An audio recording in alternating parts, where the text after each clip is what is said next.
Assalamualaikum warahmatullahi wabarakatuh. Perkenalkan saya Murita Ifa Akila dengan NIM 210911332. Di sini saya akan menjelaskan tentang beberapa materi. Yang pertama yaitu ada pendekatan sosiologi hukum. Jadi, pendekatan sosiologi hukum adalah penelitian bermetode nomologik, induktif, dan tak lagi murni normologik deduktif. Ada beberapa jenis pendekatan sosiologi hukum. Yang pertama ada pendekatan jurisprudensial atau kajian normatif hukum. Yang kedua ada pendekatan empiris atau legal empirical. Yang ketiga ada pendekatan filosofis. Materi yang kedua ada hukum dan moralitas. Jadi hukum itu adalah peraturan baik yang tertulis maupun yang tidak tertulis yang dimaksud untuk dipatuhi oleh segenap masyarakat dan memiliki sanksi bagi yang melanggarnya. Sedangkan moralitas adalah suatu kehendak manusia yang ingin melakukan sesuatu yang diproses melalui hati nurani. Di sini ada beberapa, menurut Kak Bertans, ada 4 perbedaan antara hukum dan moral. Terus juga hukum dan moral itu terdapat hubungan yang sangat erat sekali. Hukum tidak akan berarti tanpa dijiwai oleh moralitas dan hukum akan menjadi kosong tanpa moralitas. Sebaliknya, di sisi lain moral sangat membutuhkan hukum. Tanpa hukum, moral hanyalah angan yang tidak diundangkan dalam masyarakat. Terus di sini ada terdapat dalam The Concept Law menguji 6 alasan lain yang dijadikan dasar untuk menunjukkan adanya hubungan mutlak antara hukum dan moralitas. Selanjutnya saya akan menjelaskan tentang hukum dalam konteks perubahan sosial. Jadi peran hukum dalam proses perubahan sosial menyangkut fungsi dan peranan pengadilan dalam menangani kasus-kasus bermasalah, adjustment terhadap perubahan-perubahan sosial dan penanganan suatu kasus. Dalam proses bekerjanya hukum, setiap anggota masyarakat dipandang sebagai adres hukum.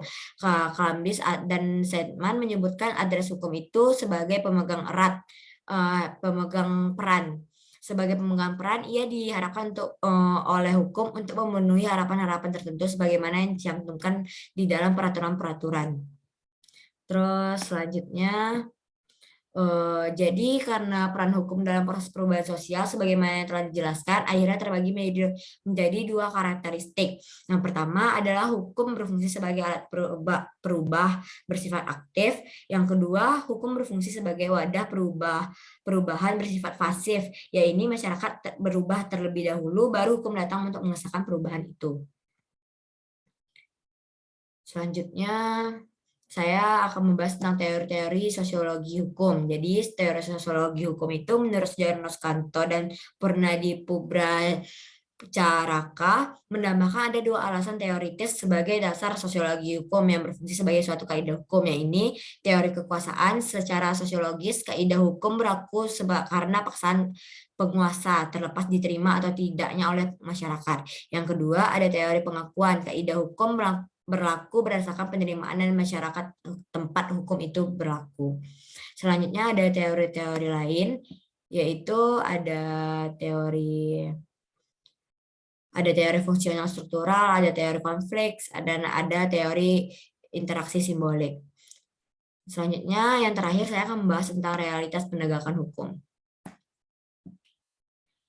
Jadi pada dasarnya manusia bertindak makhluk yang tidak hanya merespon tetapi juga bertindakan ini membuat unit kegiatan yang untuk menghilangkan kebingungan, kecemasan, dan membangun rasa percaya diri dan gairah dalam hidup.